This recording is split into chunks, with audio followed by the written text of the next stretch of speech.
Eduardo Bolsonaro pode ser candidato a presidente do Brasil? Será que o STF vai deixar? Esqueça o TSE, não vai começar por lá. A possível decisão de inelegibilidade vai vir de cima do STF para o TSE, sem possibilidade de recurso. Mais uma vez, eu vou te explicar o que a lei diz. Se você ainda não me conhece, eu sou Thiago Luna, advogado há mais de 10 anos, e aqui no Direito Ensinado eu explico o seu direito de forma simples.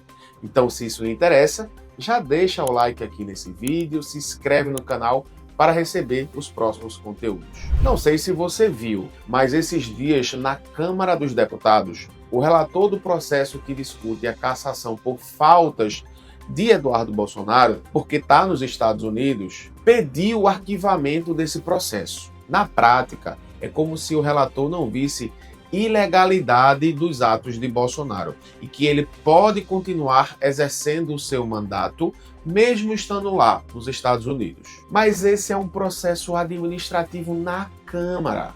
O que vale, no final das contas, é um outro processo, um judicial que já está tramitando no STF, onde foi determinado que Eduardo Bolsonaro seja citado por edital para apresentar sua defesa. Esse processo foi instaurado pela Procuradoria-Geral da República, que é como se fosse o advogado que trata dos interesses da República, que, por sua vez, pode atender os pedidos do presidente da República. Ou seja, podemos concluir que talvez esse processo contra Eduardo tenha sido feito a mando do presidente. Só um talvez, tá? Também foi decidido que o processo deve ser desmembrado para que cada acusado responda individualmente. O outro acusado, denunciado, é Paulo Figueiredo. E para esse, a notificação será por carta rogatória e não por citação por edital. A questão jurídica é a seguinte: Eduardo Bolsonaro e Paulo Figueiredo moram nos Estados Unidos atualmente. Então, por que para Eduardo a citação será por edital e para Paulo a citação será por carta rogatória, se ambos são investigados pelos mesmos atos? Deixa eu primeiro te explicar o que é carta de citação, edital, rogatória. Presta atenção.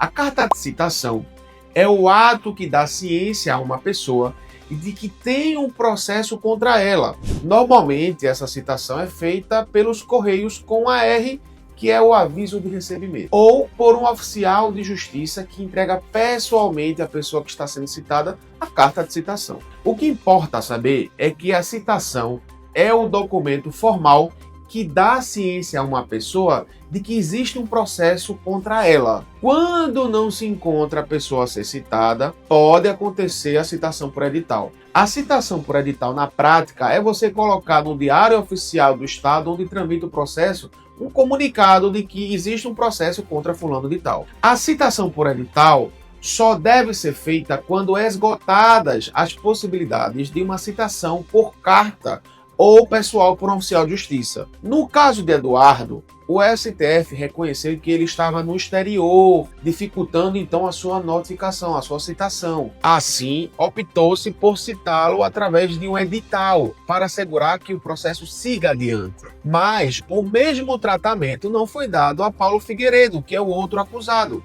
cuja citação será por carta rogatória. E só para você entender, a carta rogatória é a citação diplomática para casos em que a pessoa a ser citada mora em outro país. É uma citação normal, só que para uma pessoa que mora em outro país, então a gente chama de carta rogatória. Ao meu entender, o STF errou. Ou citava os dois por rogatória, ou citava os dois por edital. Mas, ao citar apenas Eduardo por edital, ele abre brecha para a discussão sobre eventuais interesses políticos no caso. Essa antecipação pode ter um motivo claro de estratégia, para que possa ser dado tempo suficiente de que Eduardo seja julgado ou pelo menos colocado como réu antes das datas permitidas para registrar sua candidatura à presidência da República. O fato é que Eduardo já está ciente do processo, tanto que ele fala abertamente na internet. É como se ele tivesse